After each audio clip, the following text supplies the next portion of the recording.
Now, the next thing I asked myself was, how is it possible for mind to influence the physical world? After all, scientists tell us that mind is locked in the brain. How can it reach out there and affect the world?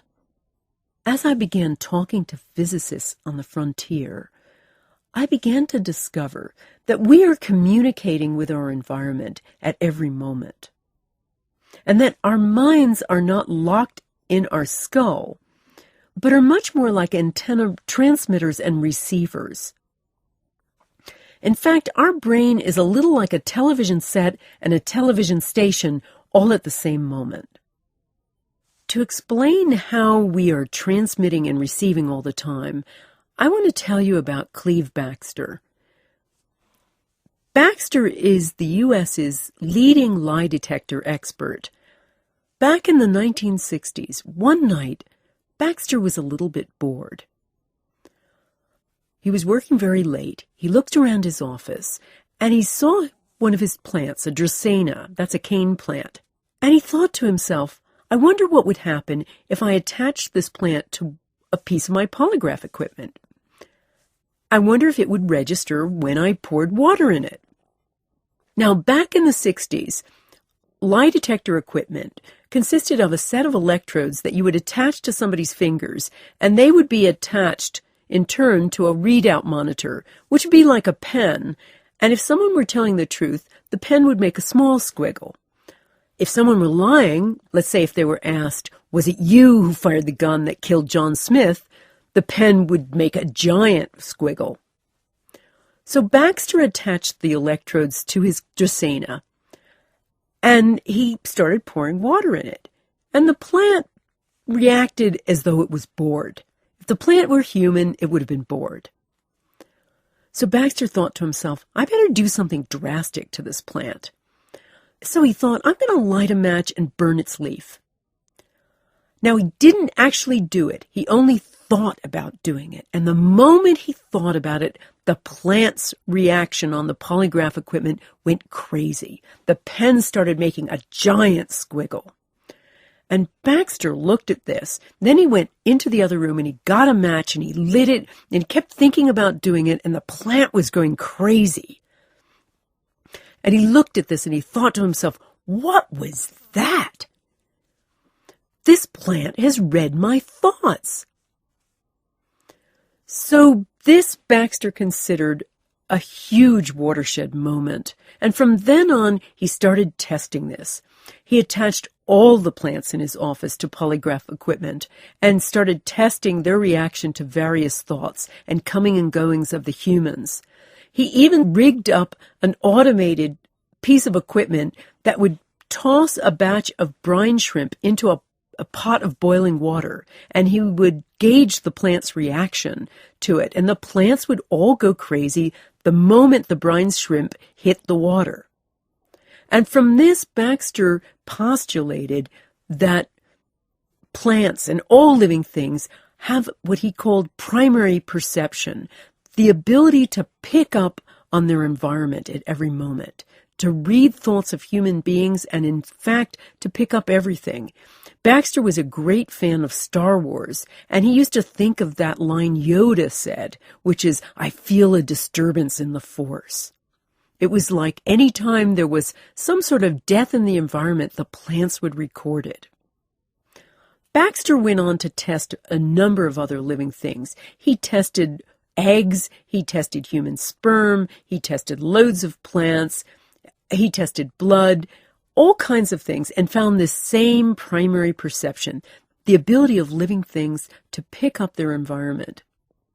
But Backster wasn't an orthodox scientist, and he was also ahead of his time, so he was ridiculed. In fact, I think one year he was given the Esquire Dubious Achievement Award. And there was a big thing on the cover that said, scientist discovers yogurt talks to itself. But it took a number of other scientists coming after him to validate the work that he did and to show that actually he was onto something. Backster's research was later validated by German physicist Fritz Albert Popp. He's credited with discovering biophoton emissions, which is the tiny current of light that flows out of all living things. We've discovered now that that tiny current of light, those little photons coming out of living things, is a measure of the health or illness of an organism. From POP, University of Arizona psychologist Dr. Gary Schwartz discovered a way to photograph this living light. He made use of special CCD cameras, which are the kinds of cameras used to record very, very faint light coming out of distant stars in outer space. And he was able to use these CCD cameras to actually photograph the light coming out of plants. He's also used this to show plants engaged in conversation. He's been able to cut up string beans, for instance, and show that there is an information flow that goes on between the cut-up parts. Schwartz is also interesting because he discovered that we are sending information and signals at every moment. He was very interested in the work of Dr. Elmer Green, who created a series of experiments called the copper wall experiments. He showed through this research that an enormous surge of electrostatic energy occurs while healing. He created a room completely full of copper walls, which amplifies any kind of electrostatic charge. And he had healers stand inside these rooms and send out healing. Now we know when a person is simply standing still, his or her breathing and beating heart will produce electrostatic energy of about 10 to 15 millivolts on an EEG amplifier. And also we know that during activities required some sort of focused intention like meditation, the energy will surge up to 3 volts. But during healing, Green found, when he asked healers to run energy, that they produced voltage surges up to 190 volts. And in fact, one produced pulses so high they were 100,000 times higher than normal. The big problem with these experiments, though, was that Green had to keep his healers very still because every movement caused a surge of energy. Schwartz was really interested about this because he thought, I wonder if every movement creates some sort of signaling. So he created his own wall, and he attached the wall to an EEG amplifier, and then began playing around with the effects of his hands, waving it back and forth above the box. And he discovered, when he did this, his hand movements themselves generated some sort of charge. Schwartz decided to show his students this in a very dramatic way. He put an EEG cap on a bust of Einstein in his office. And ordinarily, when it's not picking up brain signals, a cap will register only noise on an amplifier. It won't register anything.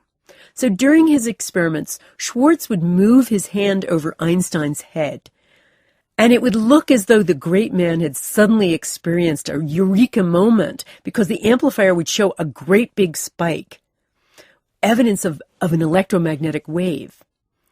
But what was really happening was that the amplifier was tracking the electromagnetic field produced by Schwartz's movement.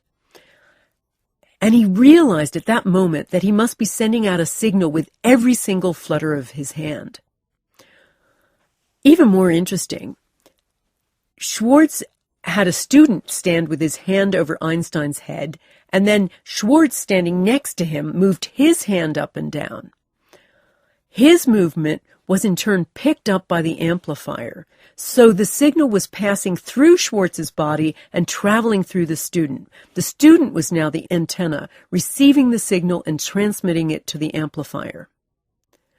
So just think of the implications of this. Every movement you make creates a relationship. We're transmitting information with every movement of our hands. Just imagine telling off your child and wagging your finger. It would be like your child being shot with an electrostatic wave. So we know from this information that every movement of ours creates a relationship. We're sending positive and negative influence at every moment. But how does intention actually change matter?